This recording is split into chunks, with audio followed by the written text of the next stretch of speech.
आप सुन रहे हैं कहानी द्राक्षिणी। भाग 35। रूरू भैरव और महादेवी को देखने में सक्षम होने के लिए राजन आभारी थे। राजन की आंखों से अंधेरे का एक एक कफन हट चुका था और वो अब सच को साफ साफ देख सकता था। राजन अब एक अष्ट सिद्धि साधक थे। वो बाद में अपनी रानी को जेल से बाहर निकालेंगे। सबसे पहले उन्हें दंडक जंगल में अपने सैनिकों से जॉनमोजॉय के नश्वर शरीर की रक्षा करने की आवश्यकता होगी। जॉनमोजॉय ने उन्हें बड़े भाई का पद दिया था। अपनी अष्ट सिद्धि की सहायता से राजन दंडक के वनों में पहुंचा। कुछ देर चलने के बाद उन्होंने जॉनमोजॉय को योग में बैठा पाया। जॉनमोजॉय ने अपना शरीर ध्यान की मुद्रा में छोड़ दिया था।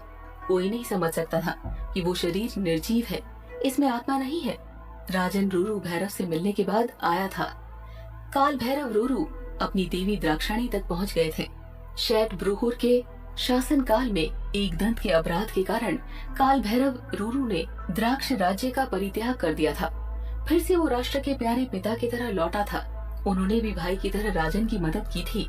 राजन जानता था कि काल भैरव ही सबका रचयिता और अंत है।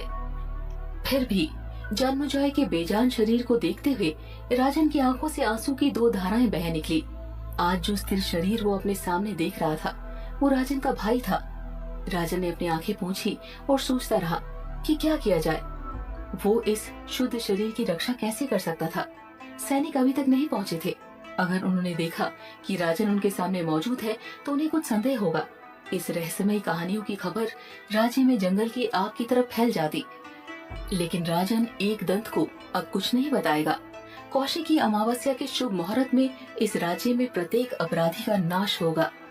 राजन ने अपनी सिद्धि का इस्तेमाल किया और जॉनमोजॉय के शरीर को देवी द्राक्षाणी के मंदिर में वापस लाया। उन्होंने जॉनमोजॉय के साथ गुप्त गुफा में प्रवेश किया। राजन ने जॉनमोजॉय के शरीर पर हल्दी, कुमकुम और चंदन का लेप लगाया और उसे एक आसन पर बिठा दिया। जब वो शरीर पत्थर में बदल गया तो इसे मंदिर में देवी द्राक्षाणी के पास रखा जाएगा। राजन ने देखा कि गुप्त गुफा के अंदर कोई और शास्त्र मौजूद नहीं था। इसका मतलब था कि एक दंत ने इस मार्ग में आना शुरू कर दिया था। उन्होंने सभी शास्त्रों को हटा दिया था। राजन गहरी सोच में पड़ गया। क्या होगा अगर एक दंत नीचे आए और जन्मजॉय के शरीर को देखा? अचानक उसके विचार टूट गए। उनके सामने रूरू देव प्रकट हुए। उन्होंने बोला, ये नश्वर शरीर केवल एक खोल है, इसका कोई मूल्य नहीं है। उसके बाद भी यदि आप इस शरीर की रक्षा करना चाहते हैं तो आप अपनी शक्तियों का उपयोग कर सकते हैं और इस गुप्त गुफा को बंद कर सकते हैं। एक दंत यहाँ नहीं आएंगे क्योंकि उनका काम हो गया है।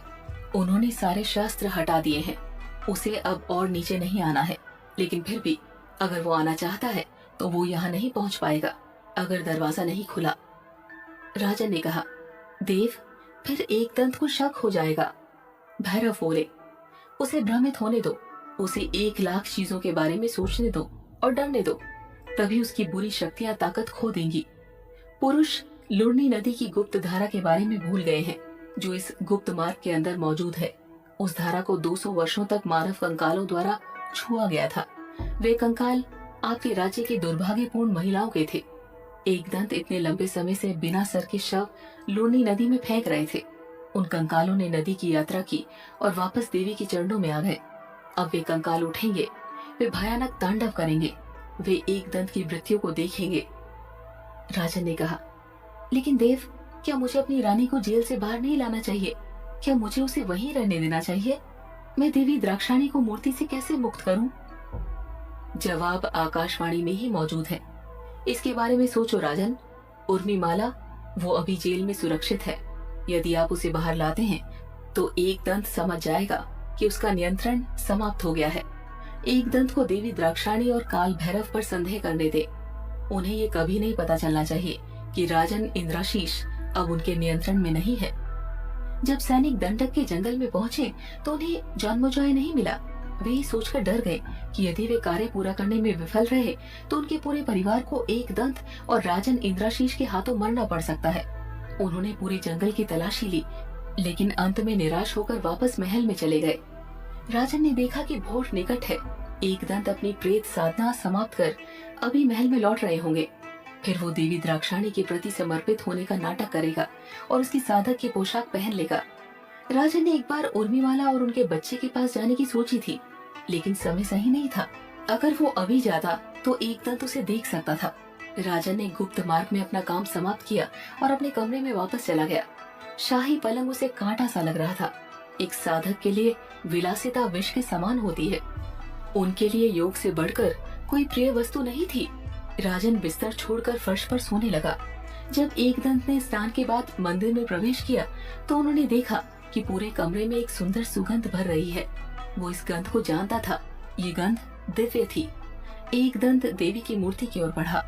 मूर्ति में छोटी छोटी दरारें देखकर एक दंत भय से कांप उठा। देवी द्राक्षाणी शक्ति की प्रतीक थी। वो गौरी थी और वो ही काली थी। काली देवी द्राक्षाणी का रुद्र रूप है। वो महाकाल की साझीदार है। क्या देवी मूर्ति से निकली? लेकिन ये कैसे संभव है? इतने वर्षों से देवी रक्त से दूषित थी। ये किसी भी तरह से संभव नहीं होना चाहिए। जॉन जॉय को राजन ने राज्य से निकाल दिया था। उसके अतिरिक्त और कौन है जो देवी को शुद्ध कर सकेगा? क्या राजा इंद्राशीष ने ऐसा किया था? लेकिन ये कैसे संभव है? इंद्राशीष का पालन पोषण स्वयं एक दंत ने किया था। एक दंत जानता था कि राजन स्वभाव से शांत है। वो बहादुर, उज्जवल, ईमानदार और युद्ध में अपराजय था। साथ ही वो उदार, मेहमान नवाज, अपने गुरुओं के प्रति समर्पित और एक राजा के रूप में अतुलनीय था। हालांकि राजन के किरदार में सिर्फ दो निशान थे। एक उनका अभिमान था। वो राज चक्रवर्ती थे। उनकी रगों में द्राक्ष साम्राज्य का खून बह रहा था। राजन इसे एक पल के लिए भी नहीं भूल पाए। यदि उसके अभिमान को किसी ने ठेस पहुंचाई हो तो राजन इंद्राशीष तुरंत उस स्थान को छोड़ देता है या उस व्यक्ति को दंडित कर देता है। दूसरा ये था कि जब राजन क्रोधित होता था तो वो कभी भी कारणों या परिणामों के बारे में नहीं सोचता था।